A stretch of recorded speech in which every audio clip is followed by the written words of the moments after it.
à Sabine Massler et à son équipe pour l'organisation de cette manifestation au pied du Parlement européen. Qui peut encore ignorer en 2018 que le transport est particulièrement éprouvant pour les animaux entassés dans des camions et soumis à un fort stress.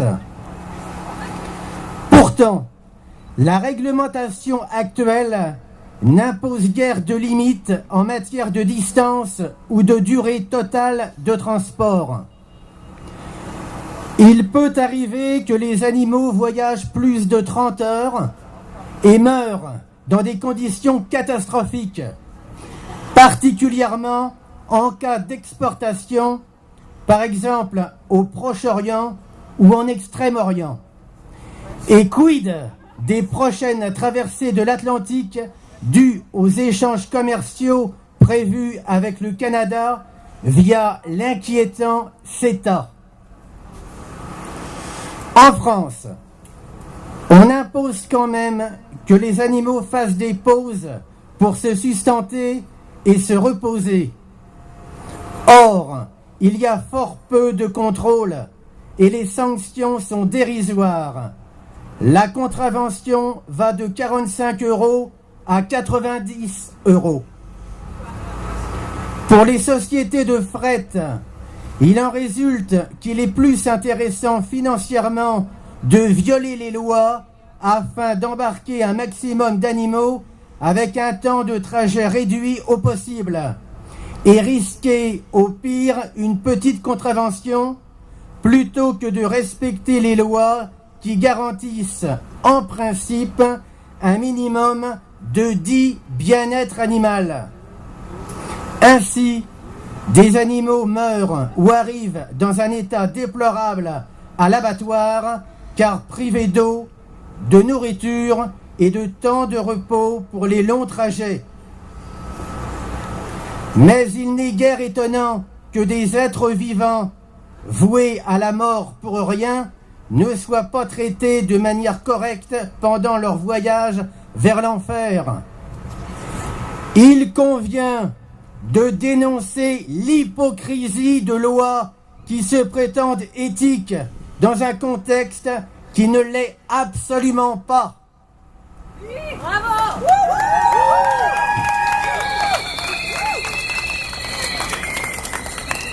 Le transport des animaux fait l'objet d'une réglementation européenne au sein de l'UE que les États membres n'appliquent pas forcément. En effet, le contrôle des convois et du respect de la réglementation n'est pas aisé. Pour que le convoi soit contrôlé, il faut que celui-ci emprunte des routes réglementées et contrôlables. Ce n'est pas obligatoirement le cas et les sociétés de fret peuvent choisir d'emprunter des routes plus informelles, donc moins contrôlables. Bravo! Ainsi, alors que la densité des animaux transportés est strictement réglementée, les conducteurs tentent d'échapper à cette réglementation en maximisant au possible la densité du convoi, causant souvent, voire systématiquement, des morts à chaque trajet. Les transports d'animaux se faisant de l'Union européenne vers des États non membres de l'UE, vers l'Est de l'Europe ou le Sud, sont encore plus difficilement contrôlables et ne respectent pas la réglementation insistant sur une durée maximale de 8 heures consécutives par trajet pour les animaux. Cependant, la Commission européenne et le Parlement européen, s'ils travaillent actuellement sur la question, n'ont pas adopté une réglementation réellement contraignante et orientée vers une logique de maximisation du dit bien-être des animaux, même si ce bien-être est l'objectif prétendument visé. La cause du transport des animaux est l'exploitation des animaux.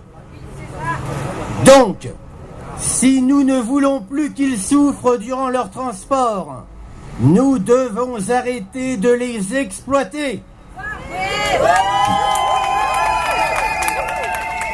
Par exemple, s'il n'y a pas d'élevage, il n'y a pas de transport d'animaux vivants en direction des abattoirs.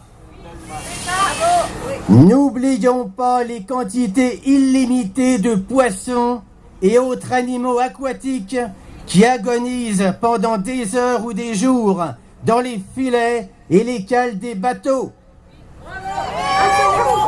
N'oublions pas non plus la souffrance physique et le stress des animaux de cirque, de ménagerie qui passent leur vie dans des cages itinérantes, ni les animaux destinés à la vivisection qui sont transportés pour approvisionner les laboratoires européens, ni les taureaux de corrida qui ne sont pas abreuvés depuis le départ de leur prairie andalouse pour les affaiblir devant le torero, contrairement aux chevaux de sport qui sont moins malmenés tant qu'ils rapportent de l'argent, mais qui seront acheminés à l'abattoir dès leur baisse de performance. Il est grand temps alors de se remettre en question et de s'interroger sur sa consommation personnelle. Avons-nous besoin de divertissements violents pour vivre? Avons-nous besoin d'expérimentation animale pour disposer de médicaments et de thérapies inadaptées? Avons-nous besoin de viande pour tomber malade plus souvent et vivre moins longtemps? Ou encore, avons-nous besoin de nouveaux animaux de compagnie, d'oiseaux ou de poissons exotiques? L'une des principales mesures de notre parti politique antispéciste Pacte est de prendre en considération les intérêts des animaux par rapport à la vie, au même titre que ceux des humains.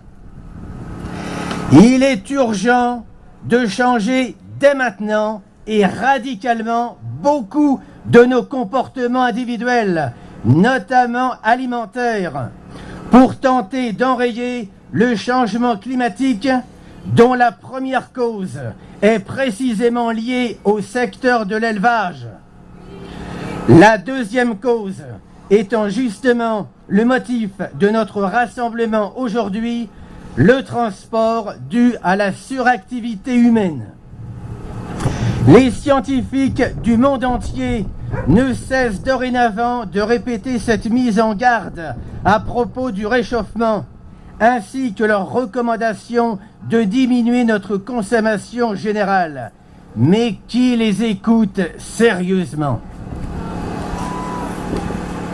Personne ne visite les élevages ni les abattoirs, mais nous voyons régulièrement sur les routes des camions chargés de pauvres animaux.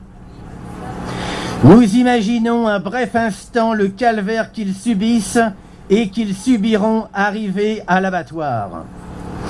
Nous sommes alors toutes et tous bouleversés à la vue de ces convois de la mort.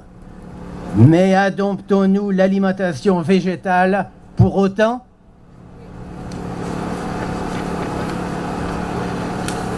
En conséquence, mesdames les consommatrices, messieurs les consommateurs, vous déclarez vous soucier de la condition animale. Alors montrez-le s'il vous plaît en changeant vos habitudes, notamment donc alimentaires.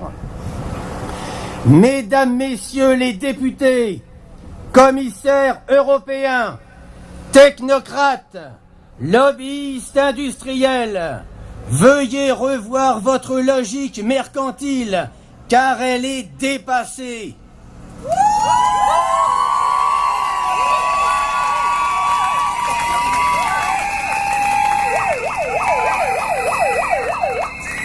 Messieurs, mesdames, les commissaires européens, vous affirmez, je vous cite, que les règles européennes sont parmi les plus strictes du monde et fondées sur le principe que le transport des animaux ne doivent pas causer de blessures ou de souffrances injustifiées.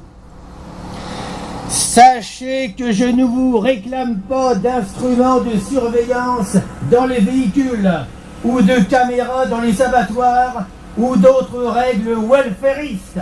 Non! Car elles ne font que légitimer et perdurer toujours davantage l'exploitation animale. Il est fondamental de le comprendre.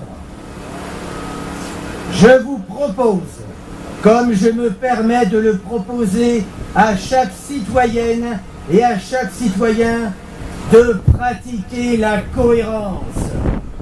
Ce qui touche votre cœur doit vous guider dans vos actes.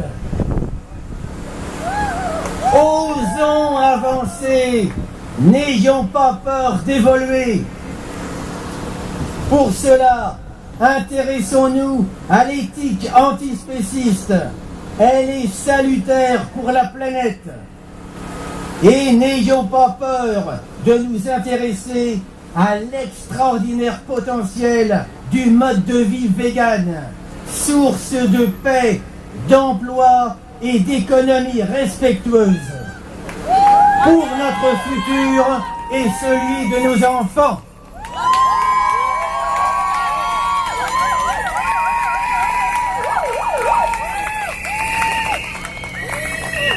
Nous disons donc non au transport d'animaux cruel et indigne de l'humanité. Nous disons oui à l'abolition de l'exploitation des animaux pour une justice à l'égard de tous les êtres.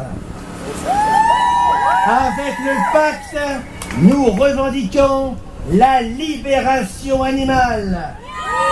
Car il est vraiment temps de grandir. Merci les amis.